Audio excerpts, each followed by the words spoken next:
Hello, I'm going to be tying a fly called the Green Monster, which has been named after Wally, the Red Sox mascot. Oh dear, where are my scissors? Oh, right. Hang on a minute.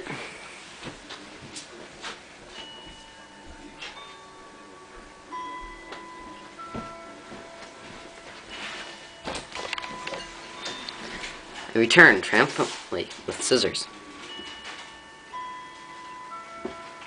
Now, beginning wrapping a small amount of thread at the middle of the hook shank.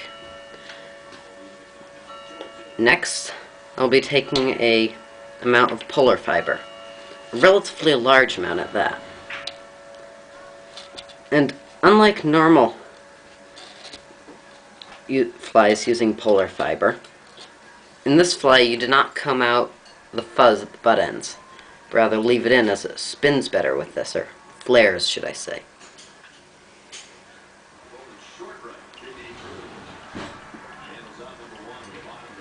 Because really, spinning with the polar fiber would just make it unruly, so I'm just flaring it.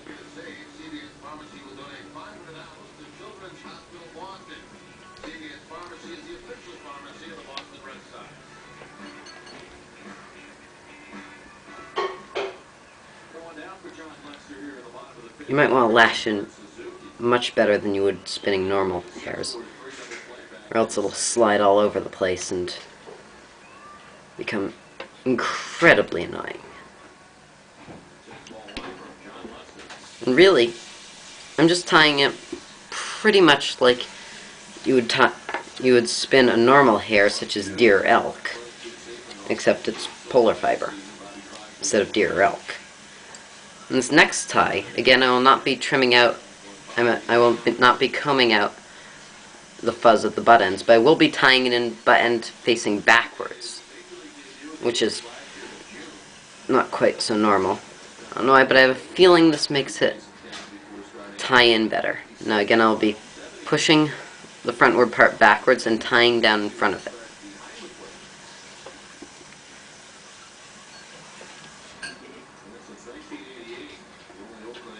Next, I'll be using some white polar fiber. I only have one tie-in of white polar fiber this fly because I've filmed this many times, but due to technical difficulties, the other recordings are of too low a quality to show them. Again, I'll be tying in butt ends facing backwards, and then packing it back with my fingers.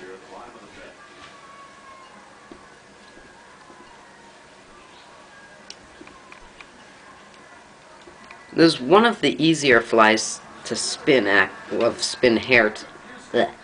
is one of the easier flies to tie with spun hair, actually, as normal flies with their natural materials don't have quite the consistency of the polar fiber. There's definitely a knack to it, but it is entirely easier than deer hair or elk. Elk being my favorite natural hair to tie, or spin.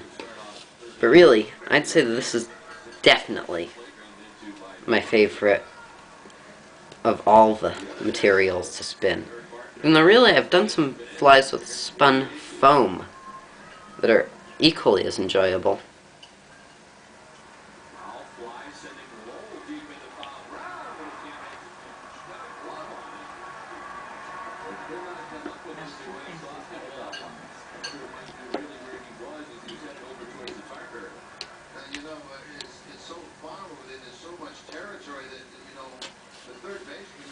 And then one more tie and this fly will be finished.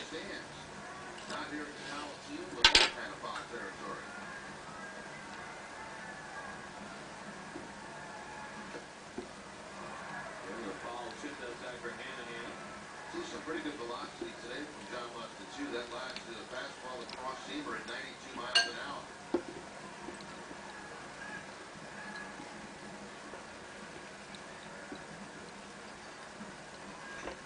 And I'll just tie down a head. And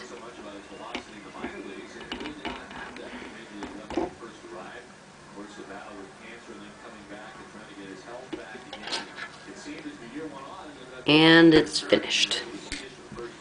And I must say, this truly does look like a monster.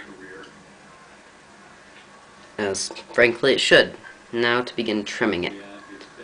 I'll start along the bottom, where I will trim off more hair than I would on the top.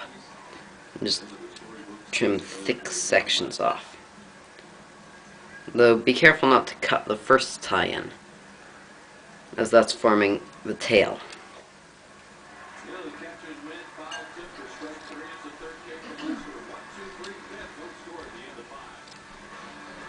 There isn't really any one specific way to trim it, just sort of trim it into a generic slider body.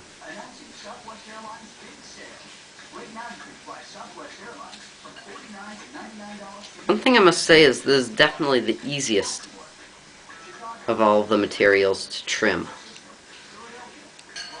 Even though when it's combined with deer or elk hair, it truly becomes one of the hardest to trim. I don't know why this is. I truly don't.